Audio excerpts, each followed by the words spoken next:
Madame Gisèle, enseignante en CE2, a toujours eu un regard attentif sur ses élèves, remarquant des nuances dans leur comportement qui passent souvent inaperçues. Par un jeudi après-midi ensoleillé, alors que l'école se vide dans l'agitation habituelle de la fin des cours, elle remarque que l'un de ses élèves, le petit Maxime, semble particulièrement agité. Son visage était empreint d'une inquiétude inhabituelle qui l'a poussé à s'arrêter pour l'observer de plus près. Maxime, cheveux bruns en désordre et sac à dos à moitié ouvert, se tenait à côté de son cousin Valentin, un garçon plus âgé à l'expression fermée. Valentin l'interpelle avec impatience. « Allez, Maxime !» dit-il d'un ton dur qui ne correspond pas à son impatience juvénile. « Nous n'avons pas toute la journée ?» Maxime regarde autour de lui, visiblement réticent, et ses yeux rencontrent ceux de Madame Gisèle. Il y avait dans son regard une supplication silencieuse qui appelait à l'aide, mais ses mots étaient chuchotés et presque inaudibles. « Je ne veux pas partir aujourd'hui, professeur. Est-ce que je peux rester encore un peu ?» Madame Gisèle, sensible au ton suppliant de la voix du garçon, s'approche avec un mélange d'inquiétude et de fermeté. « Valentin, tu veux bien attendre un peu ?» Maxime n'a pas l'air de se sentir très bien. Sa voix était calme, mais il y avait une fermeté sous-jacente qui montrait clairement qu'elle n'accepterait pas un non comme réponse. Valentin souffla, visiblement agacé, mais acquiesça et recula de quelques pas. Maxime, soulagé, s'approche du professeur, le regard encore teinté de peur. « Qu'est-ce qui se passe, Maxime ? Tu peux me le dire, je suis là pour t'aider, » dit-elle en se penchant pour croiser son regard.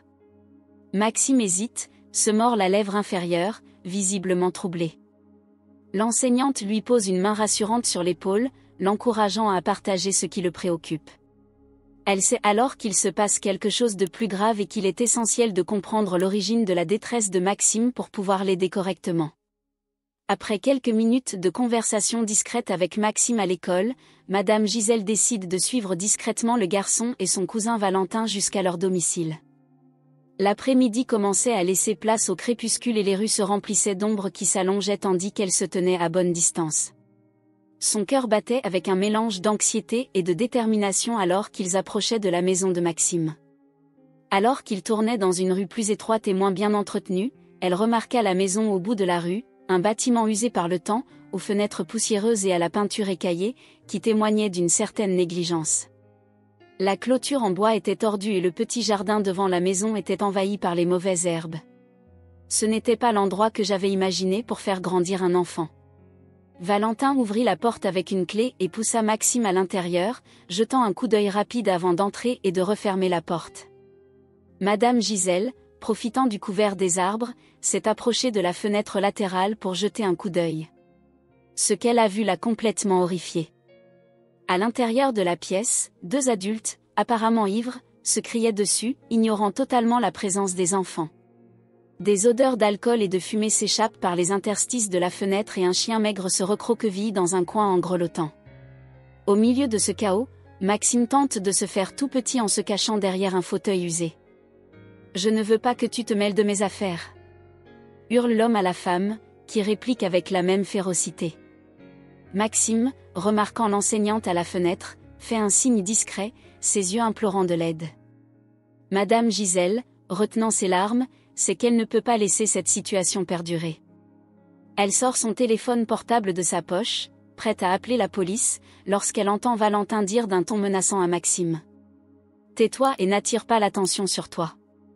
Ce qu'ils font ne vous regarde pas. » Prenant une profonde inspiration pour garder son calme, Madame Gisèle composa le numéro de la police, son esprit travaillant frénétiquement à la recherche de moyens pour extraire Maxime de cet environnement avant qu'il ne soit trop tard. C'est un moment décisif et chaque seconde compte. Prise par l'urgence d'agir après avoir constaté la situation déplorable à l'intérieur de la maison de Maxime, Madame Gisèle n'a pas hésité. Avant même que l'intervention des secours ne soit finalisée, elle frappe avec détermination à la porte d'entrée. La réponse se fait attendre et des pas lourds s'approchent finalement de l'entrée. Lorsque la porte s'ouvrit, elle laissa apparaître Valentin, qui la dévisagea avec une expression de surprise et de suspicion. « Madame Gisèle ? Que faites-vous ici ? » demande-t-il en essayant de cacher sa nervosité. « Je dois parler à Maxime maintenant. » C'est important, répondit-elle avec une autorité qui ne laissait aucune place à la réfutation. Sans attendre l'invitation, elle passe devant Valentin et entre. Des éclats de voix provenaient du salon, où le couple se disputait toujours. Les ignorant, elle trouva Maxime recroquevillé dans un coin de la pièce, les yeux écarquillés par l'apparition inattendue de son professeur. « Maxime, ça va ?» demanda-t-elle en s'accroupissant à son niveau. « Je n'aime pas quand ils se battent comme ça. J'ai peur, » avoue le garçon, la voix tremblante. Madame Gisèle lui touche doucement l'épaule et lui adresse un sourire rassurant. « Vous n'êtes pas obligé de rester ici dans cette situation. Réglons cela ensemble, voulez-vous ?» À ce moment-là, l'homme se rend compte de la présence de l'enseignante et se tourne vers elle, visiblement irrité. « Qui êtes-vous ? Que pensez-vous faire dans ma maison ? » demanda-t-elle en s'approchant d'un air menaçant. « Je suis le professeur de Maxime. Et je suis ici parce que je me soucie de lui. Ce n'est pas un environnement sûr pour un enfant. J'ai déjà appelé la police et ils sont en route pour tout vérifier, » répondit-elle en gardant son calme. L'homme s'arrête, surpris par son audace. La femme, curieuse de l'agitation, s'approche, en entendant parler de la police, commence à s'agiter. « Vous ne pouvez pas entrer comme ça et porter de telles accusations, » dit la femme, la voix haute et tremblante. « Je peux faire et je ferai tout ce qui est en mon pouvoir pour assurer la sécurité de Maxime. Il mérite un meilleur environnement que celui-ci, » déclare fermement Madame Gisèle. Alors qu'elles discutent, les sirènes se font déjà entendre au loin et s'amplifient à mesure qu'elles approchent.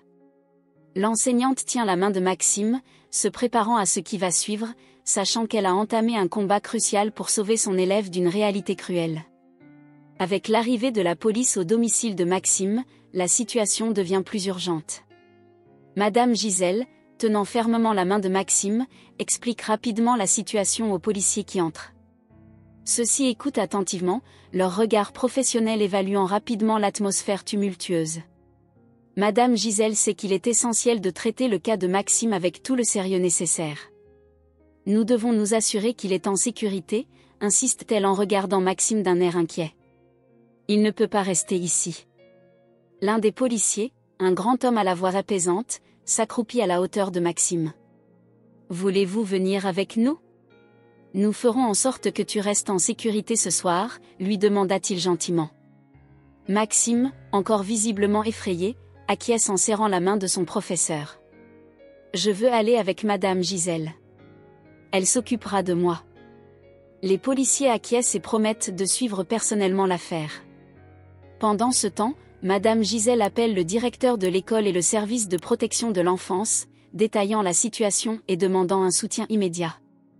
Il faut agir vite pour Maxime, explique-t-elle au téléphone, en s'éloignant un peu de l'agitation. Je vais suivre toute la procédure et m'assurer qu'il bénéficie du soutien dont il a besoin. Avec l'autorisation des services de protection, elle a organisé une place d'accueil temporaire pour Maxime au domicile d'une collègue enseignante qui avait déjà l'expérience des enfants en situation de risque. Gisèle, merci de faire ça. Maxime va rester avec nous jusqu'à ce que tout soit réglé. Nous nous occuperons de lui, lui dit sa collègue, une femme d'âge moyen au visage sympathique et accueillant. Tout étant organisé, Madame Gisèle éprouve un mélange de soulagement et de détermination. Elle s'est engagée non seulement à sortir Maxime de cette situation, mais aussi à faire en sorte qu'il reçoive toute l'aide et le soutien dont il a besoin pour surmonter cette expérience traumatisante. Maxime, tu vas rester avec Madame Elena pour le moment. Elle est très gentille et s'occupera bien de toi, lui expliqua-t-elle en le préparant à la transition. Maxime regarde Madame Gisèle, les yeux pleins de gratitude. Merci, professeur. Je me sens plus en sécurité avec vous. Madame Gisèle serre la main du garçon, réaffirmant son engagement. Je suis là pour toi, Maxime. Assurons-nous que tout va bien se passer. Dans les jours qui suivent, Madame Gisèle continue de s'occuper activement de la situation de Maxime. Il a été temporairement confié à Madame Elena, une enseignante expérimentée et attentionnée, qui lui a offert un environnement chaleureux et sûr.